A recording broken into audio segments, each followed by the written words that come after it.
Search for Common Ground Peace Media Lab နဲ့ကြိုဆိုပါရစေ။ခုကျွန်တော်တို့ရောက်ရှိနေတဲ့နေရာကတော့ဟာခါမြို့ကန်ကိုဝင်ဂိတ်ဖြစ်ပါတယ်။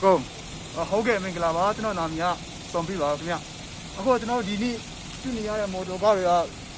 မနေ့ည12နာရီမှာပိတ်ထားတဲ့ကားဂိတ်ကနေပြီးမှဒီနေ့မနေ့4နာရီမှာဖွင့်ပြီးတော့မှဒီထွက်လာတဲ့ကားတွေဖြစ်ပါတယ်။အခုဒီပြရတဲ့အတိုင်းပဲ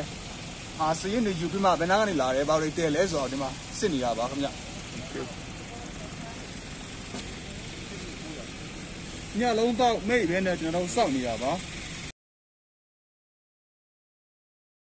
ပတ်သက်လို့တို့တော့မရှိအောင်အခုလည်းဒီတာမြစ်ပြီးဟုတ်ကဲ့။နာမည်ကမဆင်းဟင်ချက်ဖြစ်ပါတယ်။ဟာခါကိုဗစ်19 response committee က volunteer ပါ။ညီမတို့ကဟာခါကန်ကိုလန်ဟာကိစ္စဆောင်ပြီးတော့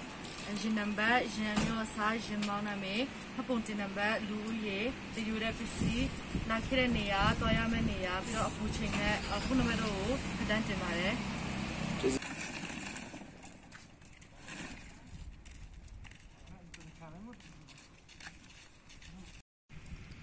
ဒါတော့အကမြို့ဝင်မနေ့3နိုင်50မိနစ်ဖြစ်ပါတယ်4နိုင်မှပဲဂိတ်ဖွင့်ပြမှာဖြစ်တဲ့အတွက်ကားတွေ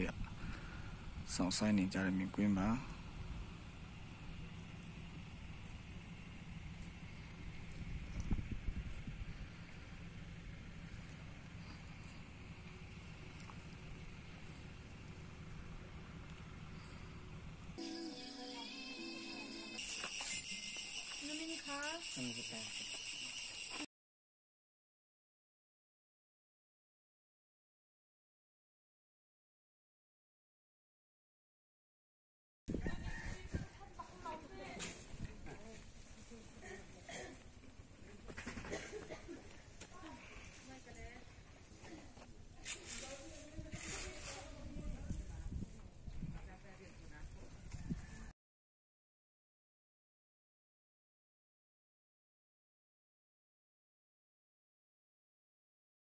Search for Common Ground Peace Media Lab ကိုကြည့်ရှုနေတဲ့သူအားလုံးကျေးဇူးအထူးတင်ရှိပါတယ်။ကျွန်မတို့စုပန်ပါရှင်။အားလုံး stay safe